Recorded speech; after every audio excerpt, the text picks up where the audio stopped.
আসসালামু আলাইকুম। আমি মোহাম্মদ রফিকুল ইসলাম।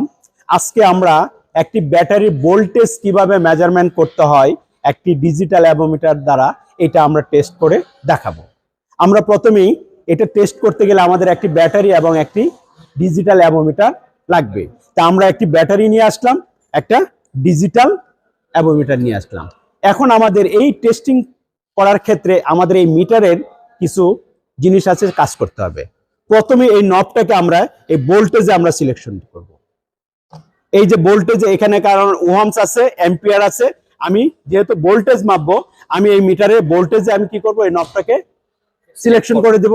এখন এই সিলেক্ট করার পরে এখন দেখো এখানে 4টা ডিজিট সংখ্যা আছে। যেহেতু আমার ভোল্টেজটা হলো ব্যাটারির ক্ষমতা হলো 12 ভোল্ট, তাইলে এখন 12 ভোল্ট মানে হলো 2 ডিজিট।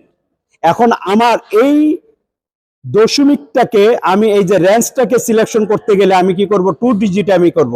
এই যে দেখো এই যে রেঞ্জটাতে আমি যখন চাপ দিব এই ফুটাটা শূন্য, দুইটা শূন্যর পরে গিয়া আমি বসাইলাম, আমি মানে 2 ডিজিট। এখানে 0 থেকে 99 ভোল্ট পর্যন্ত মাপতে পারবো। যেহেতু আমার এটা 12 ভোল্ট, 2 ডিজিট, আমার 2 ডিজিট নিতে হবে। যদি আমি 1 ডিজিট নেই তাহলে আমার কিন্তু রিডিংটা আসবে না। তার জন্য এইখানে মিটারে আমি কিন্তু সেটআপটা দিব এই রেঞ্জের নবে গিয়ে আসে আমি 2 ডিজিট পরে আমি কি করব, এটা সেটআপ করব। এখন আমি এখানে আবার এই যে সিলেকশন আমি কি ভোল্টেজ এটা আমি দিলাম, আমি এখন ভোল্টেজ মাপবো। এখন এই যে মিটারটা ধরো একজনে, হ্যাঁ, এখন আমি এই যে ব্যাটারি এই যে নেগেটিভটা ব্যাটারি নেগেটিভ টার্মিনালে ধরবো, পজিটিভটা আমি পজিটিভ টার্মিনালে ধরবো। এখন আমি এই দেখো রিডিংটা হোল্ড করে দাও। এই যে আমি এখন এটা মেজারমেন্ট করলাম, কত দেখাইলো, 12.6।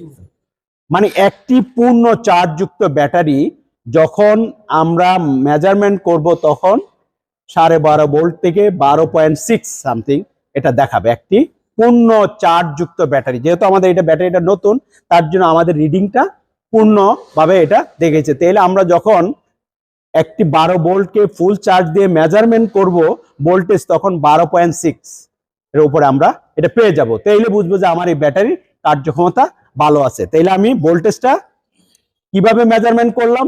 এখন আমরা বলে থাকি প্রত্যেকটা সেলের ক্ষমতা কত। প্রত্যেকটা সেলের ক্ষমতা আমরা বলি যে এইগুলাকে আমরা বলি সেল, মানে সেলের ক্ষমতা হলো 2 ভোল্ট। আসলে প্রকৃতপক্ষে প্রত্যেকটা সেলে 2.1 এটা ভোল্টেজ ধারণ ক্ষমতা থাকে।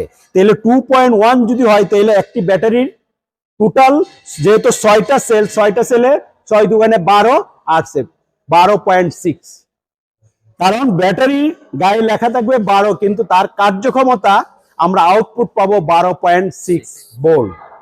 তাইলে আমরা এই মিটার দ্বারা একটি ব্যাটারির ভোল্টেজ কিভাবে মেজারমেন্ট করতে হয় এবং কত ভোল্টেজ থাকবে এবং প্রতি সেলের ভোল্টেজ কত, আজকের ক্লাস থেকে আমরা একটি ব্যাটারির এই ক্ষমতা সম্পর্কে ধারণা পেলাম এবং মেজারমেন্ট সম্পর্কে ধারণা পেলাম। ধন্যবাদ সবাইকে।